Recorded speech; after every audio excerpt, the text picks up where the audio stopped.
like a turbo booster. Right, we got Alex Paramo here from the Railyards. Alex, it's so nice to have you in this Thanks for morning. having This me. is great.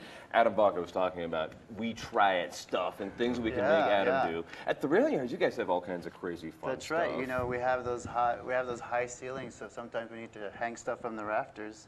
We'll make Maybe Adam we can hang have the him stuff. climb up there. Yeah, I can lend you my painting, and you can hang that up there. I think it's a deal. I think that's a I'm deal. gonna find this actually. What is going on at the Railyards? You guys, So, the season's about to start. The season's about to start. It's and it's unbelievable. really exciting. You know, really quick to recap. Last season we had over 120,000 folks come through the door. We had we generated about 450,000 in revenues. So it really, people in the community really started to make it their own. Right. And that's this is basically more the than overall just theme. the farmers market part of it. There's events every well, there's a farmers market every weekend now, right? Right. And then there's other events weeknights and other things. I've been to several special events there. Yeah. So the space itself is owned by the city, the blacksmith shop in general. And the the city Railyard spent like $1 million? They spent a little over $1 million to refurbish it. They redid the parking lot, and they've just brought it up to code. There's still a few things that they need to do as far as some climate control and Wi-Fi, but I mean, it looks great compared to what it was before. Oh, yeah. And like you said, there's a lot of different events. And what we do on Sundays, the Railyards Market starts this Sunday, May 3rd, and it goes all the way through. All the way through. What's in season? What's growing now? I can't imagine. You know what? That's a good question. And whatever farmers market you go to this time of the year, I know DGM, the offerings are not that great. I don't know. Last year, I remember when it started, I got some of the best jars of pickled fruits and stuff because people all winter long were letting these things pickle. That's right. Yeah. And I can't remember what it was, but jars of everything that had been canned over the winter. That's right. You know, you beat me to the punch. That's the stuff that you'll be seeing in the beginning there, and then slowly you'll see the tomatoes and some other produce as well. But remember, we've also got some baked goods there. We've got food trucks. We've got arts and crafts, and so it is a farmers market, but it's more than that. Very cool. Yeah. So is there anything special this Sunday other than just kicking off? You know, we have the themes, and we're going to do themes every week, and this Sunday, Cinco de Mayo, of course. We've got a lot of great bands, and in general, Dan, I wanted to mention, learning from last season, we're diversifying some more, bringing in some Spanish-speaking acts. Oh, really? Yeah. Very good. For example, Cielito Lindo is an act of about 5 kids, and they play folk songs in English and in Spanish. Excellent. Rondalla de Albuquerque. And is Cielito Lindo, is their father, was it?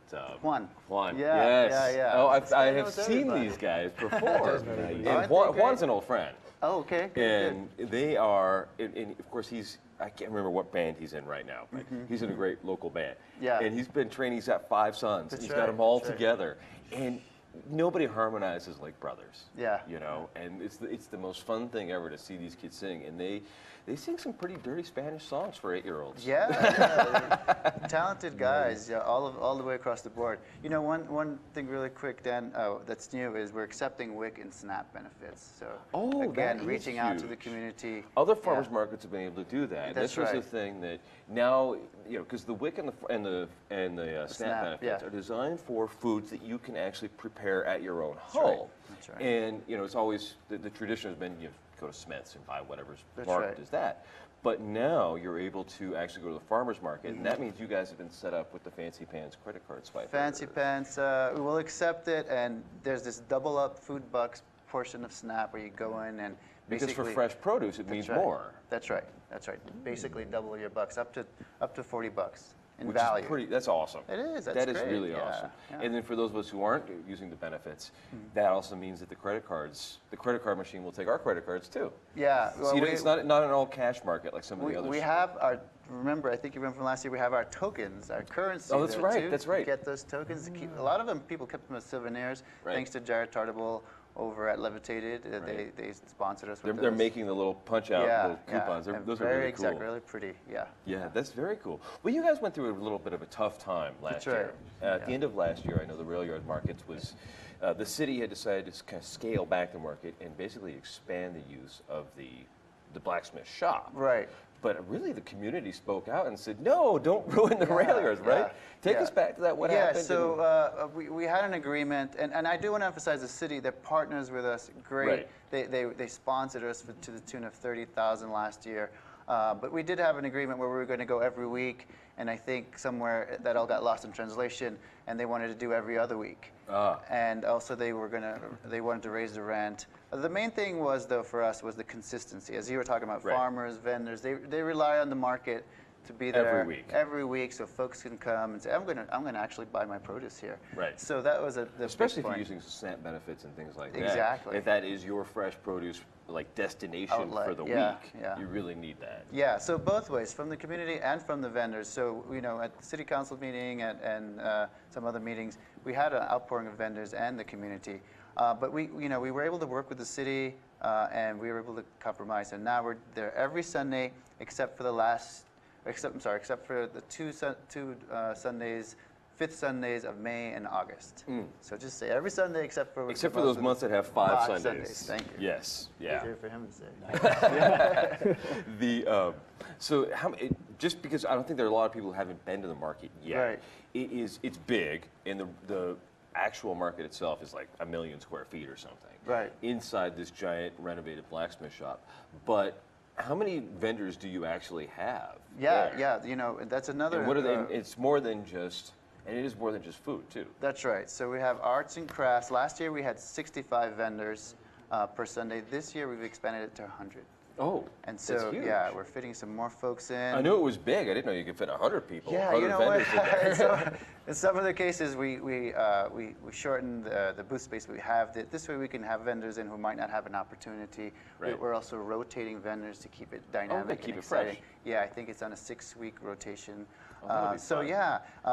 That's arts and crafts, and let's not forget about the educational zone. We have a children's zone. Jane Malone will be there, a local graphic artist, teaching the kids. We also have an arts zone.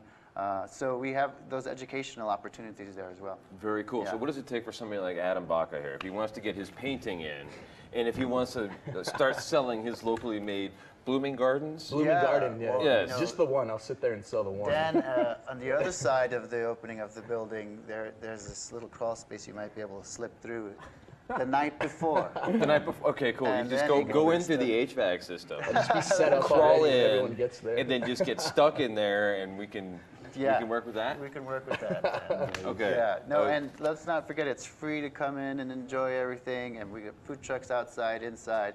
It's going to be an exciting time. That's great. And the Railyards, for those that haven't been, they are kind of, if you're going down 2nd Street heading south, it takes that weird little jog. Yeah, Hazeldine and First. Yeah. And that's right at that little jog on the road. I see you just pull right in the parking lot, and you can't miss it though. It'll be packed. And railyardsmarket.org if you want some more direct directions and information. We love it. We will see you on Sunday, and we're gonna be back in a couple of seconds on the Morning Brew with friends. And you're making me hungry thinking about all the fresh baked goods and everything that'll be at the Railyard on Sunday. All the Morning Brew with friends.